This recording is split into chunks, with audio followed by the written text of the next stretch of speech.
Hey there everyone, it's Michael. During this video, I'm going to talk about the side effects that come along with supplementing with Tongkat Ali, and we'll talk about how to take Tongkat Ali. A lot of people report really good benefits with improving their testosterone levels through using Tongkat Ali, but it doesn't really have nootropic benefits. Don't expect it to really help with stress like some other nootropics will. But what's so is this is a very misunderstood supplement because the side effects can be absolutely horrible, and that's the very reason why a lot of people start supplementing with it, but they give up on Tongkat Ali. And I was maybe one of those people when I first started taking it.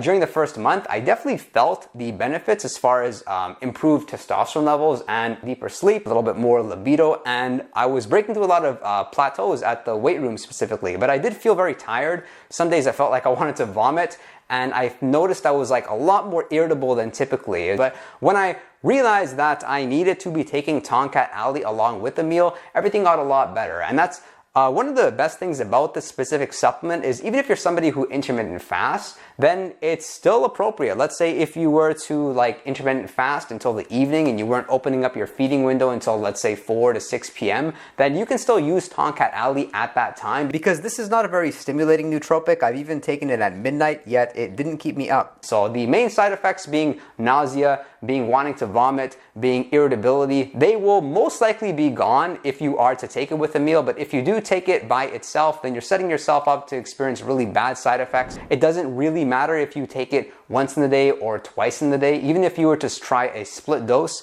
I'm currently taking the version from Nootropics Depot. This is a 30-gram tub.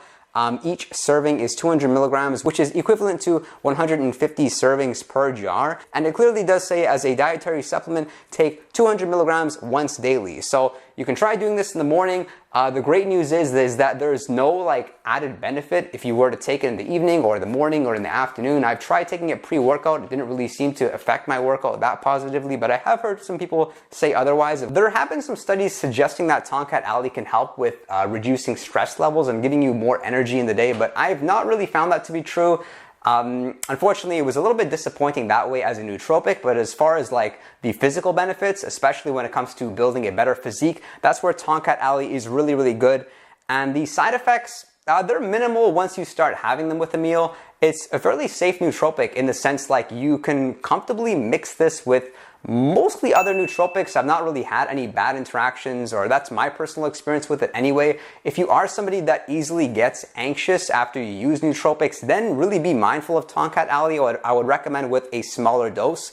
But for those of you that have used it, you would probably agree with me that going with a higher dose doesn't really give greater benefits. I've tried going up to 400 milligrams, even maybe a little bit higher by spacing it out by 200 milligrams twice per day. And that didn't really help with the benefits. If anything, it made me slightly more anxious, and it made it such that the side effects would definitely be like a little bit stronger. So for that reason, just keep it simple, 200 milligrams once per day, and you should be good to go. And one of my favorite things about Tongkat Ali is you don't really need to cycle off of it too often. You don't really build much of a tolerance to Tongkat Ali. After taking it for 13 months now, it's just as effective now as it was since day one that I started taking it. Whereas some nootropics, it's advisable to not take every day. Some nootropics you actually should take like every other day off. So generally a good principle to follow is if you do notice yourself building up a tolerance to it fairly quickly, then cycle off of it a lot more frequently than I'm doing. I'm just somebody that doesn't build a tolerance to things, surprisingly. Like even caffeine, I don't take much time off of it, yet I still find like 1 cup of coffee very, very stimulating. So for me,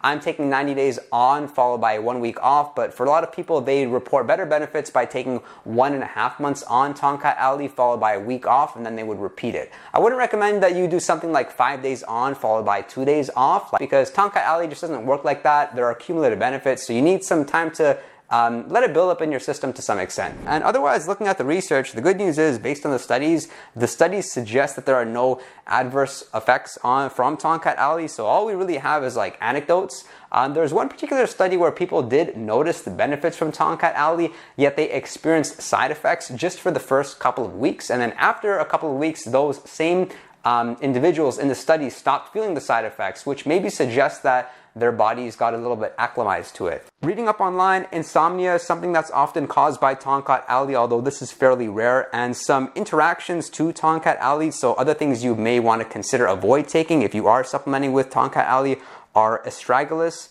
echinacea, and maitake. And then a couple of cautions. First is that Tongkat Ali may result in you having decreased blood glucose levels, and then most of the articles recommend that you avoid Tongkat Ali if you're pregnant or while you're breastfeeding. I've mixed Tongkat Ali with a lot of herbal nootropics and other nootropics like the racetams, and I've not found it to have any negative interactions, yet it doesn't really kind of add any benefit. There's no synergistic effect to it. Like I mentioned, Tongkat Ali isn't really all that great as far as it being a nootropic. You don't really feel any sharper, any smarter, have a increased ability to like solve problems. It's more so just better for physical energy. It's very powerful and probably one of the best supplements out there specifically for improving your testosterone levels. And if you'd like to know more about the overall benefits, then I would recommend you watch this video right here. Thank you so much for your interest in nootropics. Do consider subscribing if you got value from this video, and I will look forward to seeing you all next time.